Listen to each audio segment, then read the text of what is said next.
Hey guys, it's Woodworking. I'm back with another gameplay breakdown. First of all, I'd just like to say a huge thanks to all of you who gave me feedback on the first video. I was overwhelmed by the response, not the amount of responses necessarily, but the people that did give me feedback really took their time to break down a lot of what I said and what they liked, what they didn't like, and I really appreciate that, and it's motivated me to do more of these. A couple things need to be said about this game we're about to get into. First of all, I was on the phone after about 7 minutes for almost the entire game, so you'll see me go AFK a few times. And some of the stupid things I do are because I'm distracted, although probably less stupid things than I'd care to admit are because of the phone call.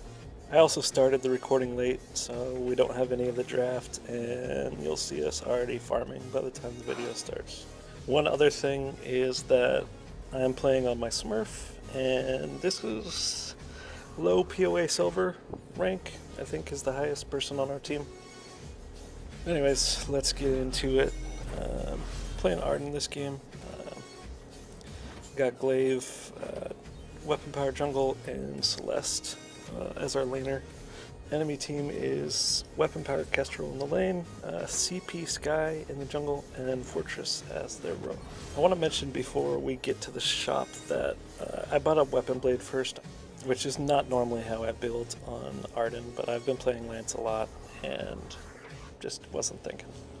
We both get to the shop around the same time, kind of a little standoff.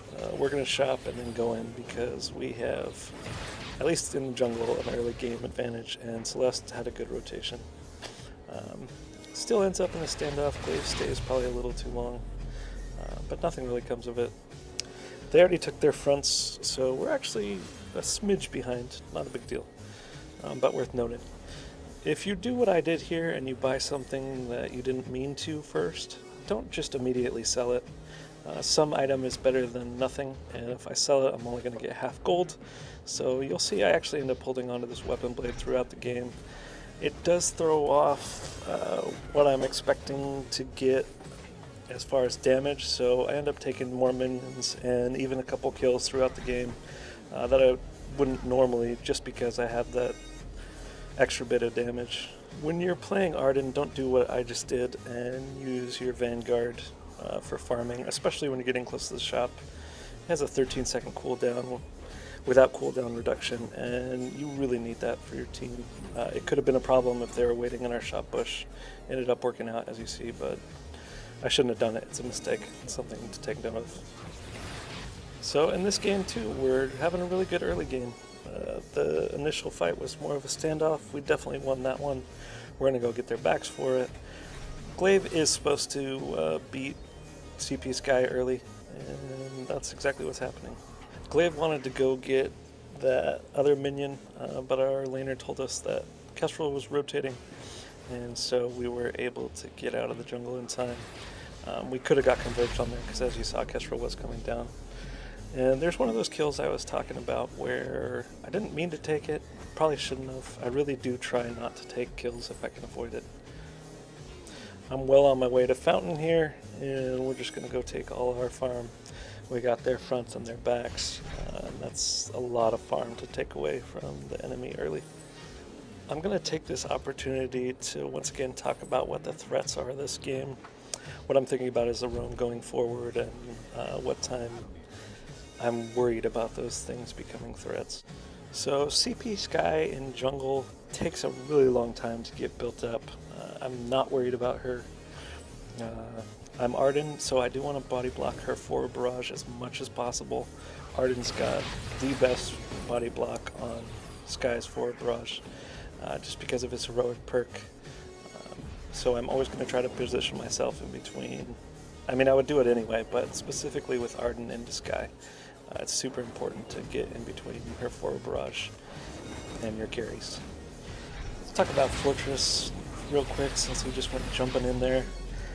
Fortress is super squishy. He has really low base health throughout the game, not just at the beginning. So, as you saw there, I got the kill on Fortress. Probably should have stayed with my laner. I got a little bit of tunnel vision there, and she died for it. Never good to trade a roam kill on the enemy team for a carry kill on your team. That's always an advantage to the team that kills a carry versus a roam. One more thing I want to mention about Fortress is once he gets his wolves, his ult at level 6, that is something we don't want to fight during. So if we can avoid it, we want to kill the wolves before we fight. And you're going to see me rush war treads because of that, so that we can get out of the fight once he pops wolves and then re-engage after the wolves are done. And then finally, Kestrel. She's just a beast right now. She's a little overpowered in my opinion, and that's why she gets picked all the time. I definitely want to work towards Atlas eventually. It's not the biggest threat here, and I want to be making sure that I'm body blocking in between my carries and her glimmer shots. One final thing I want to mention specifically about Ardan is there's a couple different ways to use his gauntlet, and it took me a long time to learn this with him, so I'm going to break those down. You have around 4 ways to use his gauntlet. You can isolate a target with his gauntlet, you can contain the entire enemy team so that they can't get away, you can also stop an enemy team while they're running away. Those are kind of the same. And then you can also use it if your team is losing a fight to help your carries get away. And then the final way, and probably the hardest thing to do and what took me the longest, is to use it as a stun. You need to learn the spacing on it. It takes a while. What I did is I just went into practice mode and bought as much cooldown as I could and learned how much spacing I needed to land it on people. And you're going to see me do that actually a couple times this game really well. Something to keep in mind. Some things you may not have thought of before. Talking too much about general things, and I didn't really say anything about that fight. We kind of went in one by one, not all in it as a team, and so Glaive took a lot of damage that he probably didn't need to because I wasn't with him, and I had to use Fountain earlier than them, so yeah, that's why we lost that fight. You can hear, and you'll see in a second on the game, that Fortress popped his wolves. I'm assuming that was a misclick. With Fortress, you always want to have those wolves when you're trying to fight. Never just pop them randomly like that. We're about even now. As I said in the other video, we just hit 7 minutes, and everybody has their ults now. So I want to be mindful of who on my team has power spikes because of that, and who on their team does. Watch this fight. I actually got a little mad at my laner about this. I'm doing a really good job body blocking Kestrel's glimmer shots here, and I don't know why. I guess he gets scared of Fortress, but he just stops attacking Kestrel, and I dropped Fountain and my gauntlet there. He apologized for it. He realized it was wrong. Not that I was that upset about it anyway, but just something to take note of. If your roamer's doing that much work to get a kill, and you can get it, you see he still has plenty of health, don't just leave it on the board like that. So you can see on the builds right here, we're actually behind. Both the enemy carries have a tier 3 item, and neither of my carries have one. Looks like Celeste just got one. So something to keep in the back of your mind, that you kind of want to make sure you get a good engage, or else make sure you're not going to fight. I realized that Fountain's about to come here, and I told Glaive to kind of press this because of it. It could have gone either way there. If Kestrel's there, we could have been in trouble, but it works out. That was a good fight, good trade. As I go down to the shop here, I'm working towards war treads, but I only have enough gold for armor. I just decided to grab it just because of how bursty Kestrel is. You saw in that little skirmish we had in lane how much damage she did to us, so I just want to make it a little more tanky. And I'm not that close to war tread, so 250 gold isn't going to hold me back that much. This is one of those moments where I go AFK. Nothing to really say about it. I was on the phone. Sometimes real life stuff gets in the way of your gaming, unfortunately. They decide to attack me, which isn't really cool. I generally try to leave AFKs alone, although I am deep in their jungle. I don't know, but anyways. killing AFK people doesn't make you better at this game, and that's what we're all trying to do, is get better at this game. Good news is I ended up being enough of a distraction that we're able to destroy the enemy turret, so that definitely puts us ahead even though we lost that fight. You can see here I almost buy tier 2 armor, and then I remember what the biggest threat is, the wolves, so I remember to go for war treads, luckily. Sometimes you just see that item lit up and your first reaction is just to buy it. I make that mistake quite a bit, actually. As we near 10 minutes into the game, one of the things I'm thinking about, and my team is also thinking about, is glaive starts to fall off as the game goes on, goes further. The stun doesn't do as much, people don't get bursted down as quick. So he's going to move more into kind of a peel role for our Celeste, and we're both just going to try to keep her alive. Interesting fight coming up here.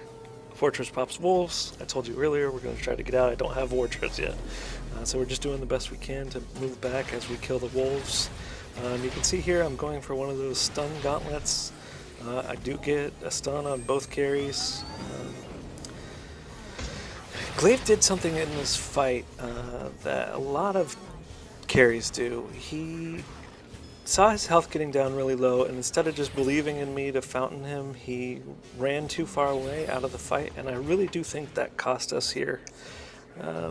If he would have just stayed and done damage, or at least stayed close enough to do damage, it could have been the tipping point, because that fight could have easily gone either way. And then as far as what I did, I body blocked a forward barrage really well at the beginning of the fight, but then at the end, Skye was able to get on Celeste with it, and I did not body block it. So I had a good one and a bad one. And so they get turret and a gold mine for it. And that puts us back behind. Weird fight just happened. Glaive went running into the enemy team here, and it actually could have cost him, but ends up working out. He didn't have eyes on Skye. Luckily, she was trying to get more of our jungle, and it works out. But don't do that. After you lose a fight, don't go running into all three of the enemy team. That's how you can turn one bad fight into a snowball, by just feeding them. We do end up killing all three of them though, so it's not an ace, but all's well that ends well, I guess. Because it's not an ace, there's not really anything we can do here. We can't push lane. They just took the gold mine, so there's not worth taking. We're too far away from their jungle to really get anything. I finally grab my war treads, and I grab a little bit more armor for Kestrel because she is still deleting me in fights, and I'd like to be able to stick around a little bit longer. My vision's pretty poor so far this game. I've had a few scout traps, but I don't know, I must have just been focused on what I needed to buy, and I do that a lot. A lot of roamers do that. It's a bad habit. Vision's always super important. And here you can see another AFK moment for me. I guess Glaive was trying to defend my AFK-ness. That was an ill-advised move just after burning into a bush you don't have vision on. Especially since we didn't have vision on their carries there. Once again, it works out. Okay, so Fortress pops wolves. What do? We try to get out. I don't need to hit war treads yet because I only see Fortress coming. And if I don't have to use war treads, I don't want to. And you'll see it ends up being huge here. Really good gauntlet here, because if you look at how much room they have to move around that isn't cliff walls right there, it's very little. So they can't maneuver like they want to. I didn't use it to land a stun there, but it was huge CC. And then at the end of that fight, you saw I used war treads to get my carries out of certain deaths, so it was really nice to be able to hold on to those war treads. I went AFK there just for Tad, and Celeste dies, but it's okay, we got that ace. We should get gold mine, but for some reason Glaive wants to push the lane. Not a good idea, and we almost don't get this gold mine because of it. The reason it was a bad idea to go to the lane even if you didn't know Kestrel was going to be up, if you think about how long that fight took and how far he had to run to get to that turret, chances are he's not going to get the turret anyway. So you might as well get the sure thing in this gold mine rather than going up there. And as you saw, he died. Luckily, we get the last hit on gold mine, get it. I War Tread us out of this big fight. Celeste is kiting really well, and that turns what could have been an ace into a win for us. Part of that is what I mentioned earlier, Fortress's squishiness. He just doesn't have enough health to frontline that long in a fight. I get Atlas here because Kestrel is definitely the biggest threat and probably the most skilled player on their team. Another thing you should be thinking about, even if one of the carries is normally a bigger threat, if somebody's playing better, you can gear your build towards building against their specific carry. We're at 15 minutes now, and this is where I was talking about Glaive should kind of transition into peeling rather than trying to do all the damage himself. He's really starting to fall off by this point in any game you're going to play. Gonna end up fighting here. Fortress pops wolves. I hit War Treads, as I've been saying all game, to get out so we can take in a better engage and hopefully take some of these wolves down. Here's one of those gauntlets I've been talking about. Land the stun on Sky, keep it up. It ends up, I mean, these gauntlets, if you can do it right, are game changers. Had a really good Vanguard onto Glaive in that fight as well. I thought I was going to go through the gauntlet wall and bring it down, but I didn't. And then Sky's easy to take out when she's by herself and all three of us are up. That's an ace and a free Kraken for us. We're looking really good here. Run down to shop. I'm thinking about infusing, and then I notice how much gold I have. I probably should have saved buying one of those flares, but I can go back, grab Crucible. Things I'm going to be looking to block are Kestrel stun if I can. It's hard to do, but if I see us walking into one of her cloaks, you can Crucible your team through the stun you know is coming. And then also Sky's ult. It's a great peel by Glaive, and then I kind of leave him hanging here because our health bars ended up stacked and I didn't see how much damage he was taking. I also didn't tank that forward barrage, so that was a mistake on my part. He does something good and then I do something bad. This probably would have been a win for us during this Kraken bush had I Crucibled. Fountain wasn't up when that was happening to him, but I didn't do anything for him. That's my bad. We got the kill on Fortress there, and so we're 2v2. I still have Fountain up, so we're going to stay. They make a great play to just jump on Celeste, and even though I get Fountain out on time, there's just nothing I can do for her. Believe it or not, that's actually a gauntlet I've practiced before. I don't know, I guess they didn't know I could do it, so saves us the ace. Not that that really would have cost us much, but kind of a cool highlight. And Celeste is definitely excited about it.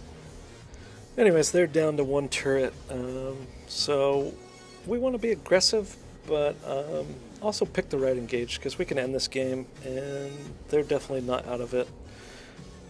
Most of us are fully built by this point.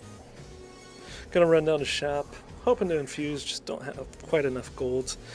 We see Kestrel over here. We'd love to jump on her, but Celeste is just too far away. That'd be an ill-advised move. And we kind of need to move back a little bit just in case Fortress is there.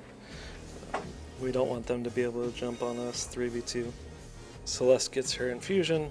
I have enough for an infusion now, and I'd like to infuse, but don't want to get caught out. Glaive grabs his, I'm going to go grab mine. And then we're ready to fight. My carries kind of make an ill-advised move here and go to either go get farm or something. Maybe they didn't know I needed to infuse. But they show themselves to the enemy team. Luckily, the enemy team did not know I was still down at the shop, and nothing comes of it. But that could have gone really bad. Like I said, we're looking for a fight here. Fortress waits to pop wolves, which is a better idea for them because at this point we can't get out. I drop everything when I need to. I'm trying to forward barrage when I can. Another one of those gauntlets where I stun both, and I really intended to do that. My gauntlet's maxed out by this point, so you can see it lasts forever. And it puts Celeste in a great position where she can get a triple kill. And that's the game. So just overall, things I did well. My gauntlets were great. Fountains were good. I don't remember missing any fountains. Tanking 4 barrages, I don't know, 50-50, we'll say. Vision was absolute shit this game. Something I can always do better is vision. Les played really well, probably won us the game. Glaive had some ill-advised plays, but he also had some clutch peels, so all those things won us the game. Let's take a look at these builds after Celeste gets one more sweet kill. One other thing I didn't do well is I have way too many kills. Part of that was that weapon blade, but I should have just taken more care not to get so many kills. You can see the builds. Pretty standard stuff all the way around. I don't think I see anything that stands out of the norm. Glaive not getting armor, I guess, is the only thing I see that's could be an issue. Probably was an issue, actually. Anyways, as always, hope you learned something. See you on the fold.